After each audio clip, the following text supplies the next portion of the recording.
त्याचा संपर्क आहे, नाही, संवाद आहे. मी त्यांना म्हणालो की आपण कायद्याला सामोरं जायला पाहिजे. संपर्क तुका अतिरेकी आहे. कुणाल कामरा अतिरेकी, देशद्रोही. हा, कोण आहे तो? नाही, तो अल कायद्याचा मेंबर आहे का? नाही, तो अतिरेकी नाही, पण शिंदे गटाकडून असं वारंवार सांगितलं बघा, जातं शिंदे राऊत आणि कुणाल कामरा यांचं एकूण मिलीभगत किंवा का असतं मिलीभगत? या सगळ्या गोष्टी होत्या. कुणाल कामरा हे या देशातले कलाकार आहे, एक कवी आहे, एक लेखक आहे. मुलाखत केली होती, पॉडकास्ट झालं होतं तुमचं, तुमच्या बरोबरचे त्यांचे फोटो आहेत, त्यामुळे असं म्हटलं जात आहे की हे म्हणून त्याला शिंदे म्हणतात म्हणजे काय झालं? शिंदेचे कोणाबरोबर फोटो आहेत ते आम्ही काढू का? कुणाल कामरा हा देशद्रोही आहे का? कुणाल कामरा हा दहशतवादी आहे का? कुणाल कामरा हा फुटीरतावादी आहे का? कुणाल कामरा हा बेईमान गद्दार आहे का? नाही. देशाच्या बाबतीत कुणाल कामराने मला विचारलं, मी म्हटलं आपण कायद्याला सामोरं जायला पाहिजे. हा देश घटनेनुसार चालतो, संविधानानुसार चालतो आणि अभिव्यक्ती स्वातंत्र्याच्या लढाईमध्ये असे हल्ले शारीरिक आणि इतर हे आपल्याला सहन करावे लागतात. आम्ही सुद्धा सहन केलेले आहे. तेव्हा तुम्ही सुद्धा महाराष्ट्रात येऊन कायदेशीर कारवाई जर कोणी केली असेल तर आपण त्यांना सामोरं जायला पाहिजे. पण राऊत साहेब, तुम्ही मध्ये म्हणालात की कुणाल कामरा आणि माझा डीएनए एकच आहे. आता तुम्ही म्हणतात की कुणाल कामराशी तुमचं बोलणं होतं आहे. मग काय बोलणं का होऊ नये? उद्या जर माझ्यासमोर प्रधानमंत्री मोदींशी माझं बोलणं होऊ शकतं, अमित शहाशी बोलणं होऊ शकतं, देवेंद्र फडणवीस यांच्याशी बोलणं होऊ शकतं. माणसानं भिंती उभ्या केलेल्या नाहीये त्या देशामध्ये आणि महाराष्ट्रामध्ये. कोणी कोणाशी बोलायचं नाही. का बोलायचं नाही? माझा परत तोच प्रश्न आहे. एकनाथ शिंदे यांच्या लोकांना कुणाल कामरा त्यांच्या शत्रू वाटतोय म्हणून आम्ही त्यांच्याशी बोलायचं नाही का? आम्हालाही वाटतं नरेंद्र मोदी आणि अमित शहा या राज्याचे शत्रू आहेत, ते त्यांच्या पायाशी जाऊन बसतात ना. या महाराष्ट्राला असं वाटतंय अमित शहा आणि नरेंद्र मोदी या महाराष्ट्राचे शत्रू आहेत, पण एकनाथ शिंदे आणि त्यांचे लोक त्यांच्या पायाशी बसतात. आम्ही आमच्या भूमिका मांडत राहू. नाही, पण विधिमंडळात जो हक्कभंग ठराव सादर केला होता सुषमा अंधारे आणि कुणाल कामरा, तो आता प्रस्ताव मान्य केला गेलाय, म्हणजे तो दाखल करू केला द्या गेला. ना. आणि आता सुनावणी त्यावर होईल. अहो, पण त्याच्यावरती आमचं काय म्हणणं आहे का? त्यांचा अधिकार आहे आमदारांचा हक्कभंग आणण्याचा, त्याने आणला. आमचे लोक त्याला उत्तर देतील. कालच प्रताप नाईक यांनी देखील कुणाल कामरा याच्यावर आरोप केलेले आहेत. त्यांचं असं म्हणणं की उमर खालिद जो दिल्ली दंगलीचा मास्टर माइंड होता, तो आणि कुणाल कामरा हे एकत्र होते, त्याचमुळे नागपूर दंगलीमध्ये देखील कुणाल कामराचा हात. बघा, प्रताप सरनाईकांनी अभ्यास करावा असं मला वाटतं. त्यांचं परिवहन खातं आहे. परिवहन खात्याच्या संदर्भात खूप प्रश्न या महाराष्ट्रामध्ये आहेत, त्यांनी त्यावर बोलावं. उमर खालिद असेल, कुणाल कामरा असतील, वरुण ग्रोवर असेल, हे सगळे त्यांचं काम करत असतात. तुमच्यावर टीका केली म्हणून ते शत्रू देशाच्या किंवा राज्याचे ठरत नाही. तुम्हाला त्यांना उत्तर द्यायचा पूर्ण अधिकार आहे आणि तुम्ही त्या पद्धतीने देऊ शकता. तुम्ही त्यांच्यावर हल्ला केलाय, तुम्ही त्यांचं स्टुडिओ तोडलेला आहे, ही उत्तर देण्याची पद्धत नाही. तुम्ही म्हणजे बाळासाहेब ठाकरे नाही, लक्षात घ्या. तुम्ही फार किरकोळ लोक आहात. हिंदुहृदय सम्राट बाळासाहेब ठाकरेंबरोबर तुम्ही स्वतःची तुलना करू नका. तुम्ही अत्यंत चिल्लर लोक आहात, हे मी परत सांगतो. त्याच्यामुळे तुम्ही कायद्याच्या बाबतीत जर काही भूमिका घेणार असाल तर तुम्ही ती घ्यावी, जरूर घ्यावी.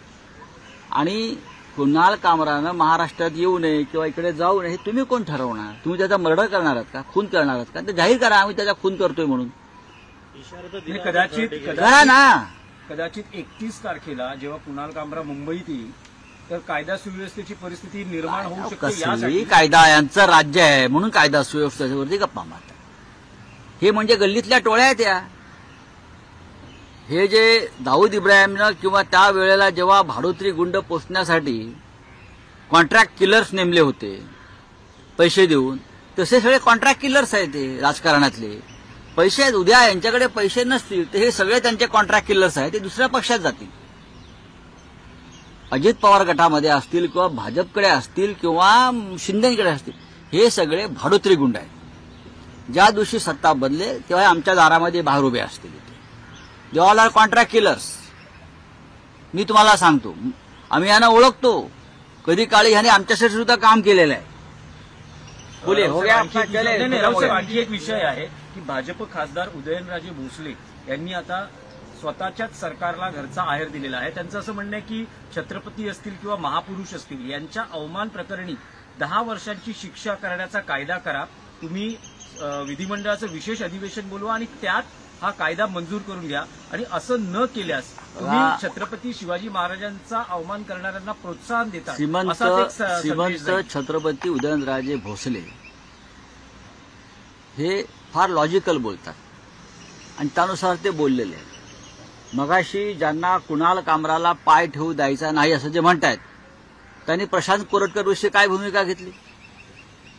राहुल सोलापूरकर मोकळाच आहे ना अजून. हे सगळे जे गुंड आहेत हे आपल्या नेत्याच्या स्मृतीविषयी एवढे उड्या मारतायत. त्यांनी प्रशांत कोरटकर विषयी काय भूमिका घेतली? राहुल सोलापूरकर सोडून द्या. बेळगावमध्ये मराठी माणसांवर हल्ले झाले गेल्या महिनाभरामध्ये. आमची शिवसेना, मूळ शिवसेना कोल्हापुरात आणि बेळगावात आंदोलन करते आहे. शिंद्यांचे हे लोक ज्यांनी स्टुडिओ तोडला कुणाल कामराचा, त्यांनी बेळगाव प्रश्नावर परवा 8 दिवसापूर्वी काय भूमिका घेतली मला सांगावं ना. हे जे प्रताप सरनाईक बोलतात ना, त्यांच्याच एसट्या तोडल्यात ना. का गप्प बसली? जावं बेळगावला त्यांनी. एकनाथ शिंदेचे किती लोक बेळगावात गेले मराठी लोकांना संरक्षण द्यायला आणि कोल्हापुरात गेले बॉर्डरला. आमचे जिल्हा प्रमुख, आमचा तालुका प्रमुख, आमचे शिवसैनिक, त्यांना अटका झाल्या. तुम्हाला कुणाल कामराची पडली आहे, हा तुम्हाला उमर खालिदची पडली आहे. हा धंदे बंद करायचे. प्रशांत कोरटकर संदर्भातलाच विषय आहे की प्रशांत कोरटकर यांच्याकडची जी रोल चॉईस होती ती कोणालाही सापडत नव्हती, मात्र ती एबीपी माझ्या एका एक्सक्लुझिव्ह रिपोर्टवर सापडलेली आहे. त्याच्यावर बोला म्हणावं. आणि आज मी वृत्तपत्रात वाचलं, जो तेलंगणात गेला प्रशांत कोरटकर, ती गाडी कोणाची होती? ती गाडी मुख्यमंत्री कार्यालयातल्या एका अधिकाऱ्याची होती. म्हणजे प्रशांत कोरटकरला वाचवण्यात, लपवण्यात मुख्यमंत्री कार्यालयाचा हात आहे ना. आपणच दिल्यात बातम्या असत्या.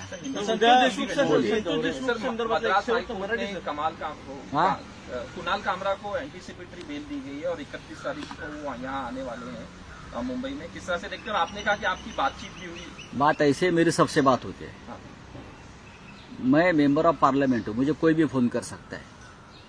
जब महाराष्ट्र में लॉ एंड ऑर्डर का प्रश्न निर्माण होता है तो ऐसे लोगों से हम देखते हैं कि बाबा आप शांति से लीजिए, कुछ करो. मैंने इतना ही कहा है कि आप कानून के सामने जाकर अपनी जो बात है वो रखो, कानून से मत भागो. मुंबई पुलिस है, बहुत निष्पक्ष पुलिस है मुंबई की. चाहे कुणाल कामरा का स्टूडियो तोड़ने में उनका वो देखते रहे, स्टूडियो तोड़ते रहे, पुलिस देखते रहे, वो छोड़ दीजिए. लेकिन मैं मानता हूं कि कुणाल कामरा को मुंबई में आकर अपनी बात रखनी चाहिए और उनको जो कहना है वो पुलिस के समक्ष कहना चाहिए.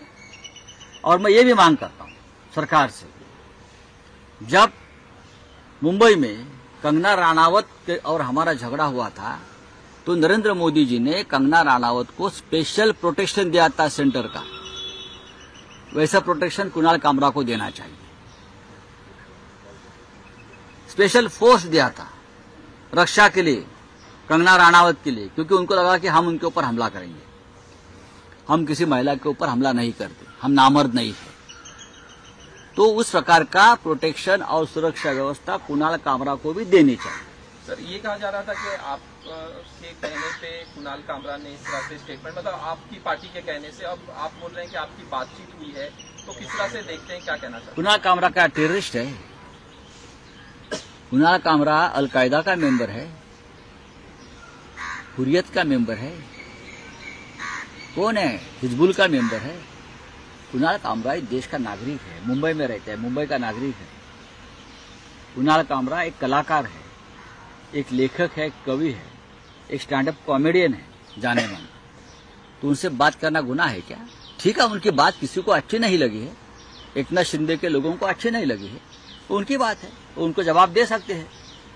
लेकिन भारतीय जनता पार्टी के बहुत से साथी हैं जो मुझे पसंद नहीं करते, लेकिन जब सामने आते हैं तो हम बात करते हैं. हमारे पुराने दोस्त है, ये देश है, संविधान में मुझे अधिकार दिया है ना. इमरान प्रतापगढ़ी को राहत मिली सुप्रीम कोर्ट ने, जो उन्होंने एक पोइट्री लिखी थी उसको लेके, किस तरह से देखते हैं? पोइट्री बहुत ही अच्छी लिखी थी, जैसे कुणाल कामरा ने एक पोइट्री लिखी। भाषा भाषा का फर्क होता है। इमरान प्रतापगढ़ी एक शायर है और कुणाल कामरा एक व्यंग्यकार है, तो पोइट्री दोनों ने लिखी है। तो उस पोइट्री के बारे में एफआईआर लॉस करने की बात रही तो सुप्रीम कोर्ट ने कहा है ये गलत है। एक कवि के ऊपर जो लिखा है उसका अभिव्यक्ति स्वतंत्र है, आप उनको इस तरह से खत्म नहीं कर सकते। एक व्यंग है, एक कवि जो लिखता है उससे सरकार को इतना अस्वस्थ होने का कारण नहीं है। यही बात मैं कुणाल कामरे के बारे में बोल रहा हूं। ये गुंडे छोड़कर आप क्या करोगे? आज गुंडे आपके पास है, सत्ता आ जाएगी, वही गुंडे हमारे पास रहेंगे। वो सत्ता का खेल है और क्या है? सर,